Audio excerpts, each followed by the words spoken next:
Part 2 of Dear Us. Let's talk about something real quick. I've noticed a lot of people complain about the looting and the rioting going on. My people with the Targets and shit in Minneapolis, the businesses getting destroyed. We can't believe it. Apparently, we've never seen it before. It's bullshit. Let's talk about Black Wall Street for a second, right? Let's talk about what happened in Tulsa, Oklahoma back in 1921. For those of you who don't know, my own people, go Google, go type in Black Wall Street. Make sure you read that story in its entirety. I'm gonna give you a quick breakdown. So, Black Wall Street was I think it was either in Tulsa, Oklahoma, or it was right outside in Greenville, Oklahoma. I might be wrong on that, but it was one of the most successful black-owned businesses / pieces of land there's ever been in the United States history. They had everything from their own commercial planes to meat markets, churches, dentist office, doctor's offices, whatever. You name it, they had it. They were thriving. They didn't need us. They lived their life. They didn't bother nobody. They uplifted themselves. They thrived off themselves, which is how it should be. But one day, a white woman who happened to work on the elevator made the false claims that a young black man sexually assaulted her.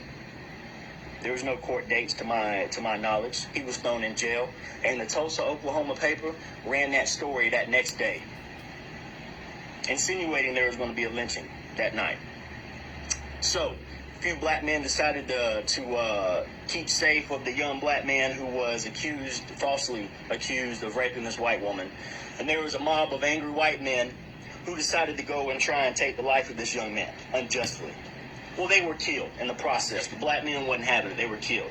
Now, what came next was the sickest events I've ever heard of personally in United States history outside of slavery.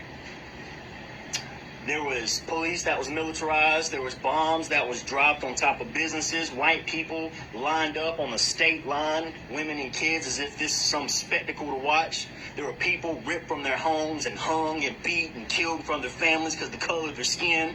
There was businesses that was looted, set on fire. They stole the planes. They did every fucking thing that you see happening in Minneapolis. They did that shit back in the 20s. And nobody said a fucking word. You want to know how I found out about that shit? My homeboy had to tell me ages back. Otherwise, I probably wouldn't have known. Why? Because we hate bringing up shit like that.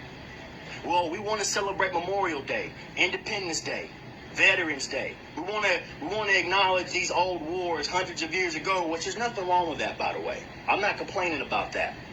What I am complaining about is it's funny how we pick and choose what the fuck we want to remember. And that's frustrating as fuck. And if you want to know why there's a disconnect between black folks and white folks, it's because of you stanky motherfuckers with that type of attitude, with the selective memory that you have. That's why we don't give a fuck about what happens in Minneapolis. Quite frankly, it's long overdue. The shit probably should have happened way before now.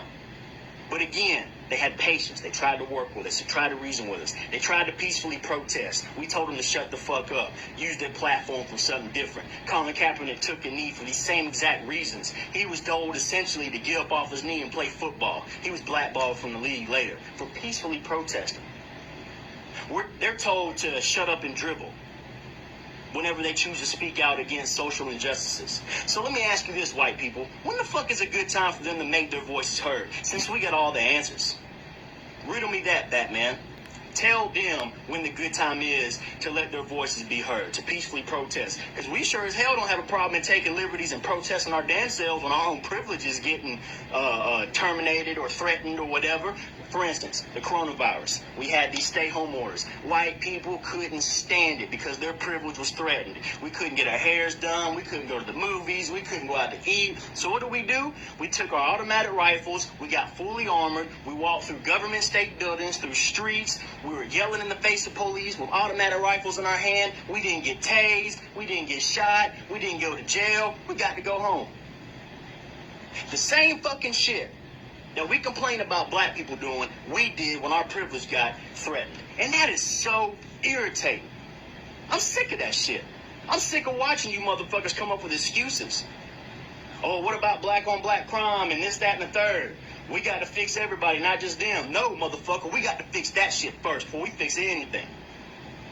Because they didn't ask to become slaves. They didn't ask to be ripped from homes and home because the color of their skin. They didn't ask to get, they didn't ask for social injustices. They didn't ask to get fucked in the justice system because the color of their skin. They didn't get asked to get fucked when it comes to getting loans for houses or starting up the business because the color of their skin. That shit came because we've been whitewashed. We've been brainwashed since the beginning of time that we are pure and black isn't. You watch TV shows, movies, read books, whatever. 95% of the time, a black person is either the villain, a criminal, or some kind of violent figure. We paint them as if they're animals, and we treat them as if they're that. And then when they start finally speaking out and shit gets real, finally, now all of a sudden we want to play victim. Again, like I said in my last video, shut the fuck up. You either gonna take from the pile or you ain't gonna do shit at all. Let me say this too, by the way. On that note, before I close this video out, your silence when all this shit goes down is a hell of a lot more telling than people who are vocal about their racism.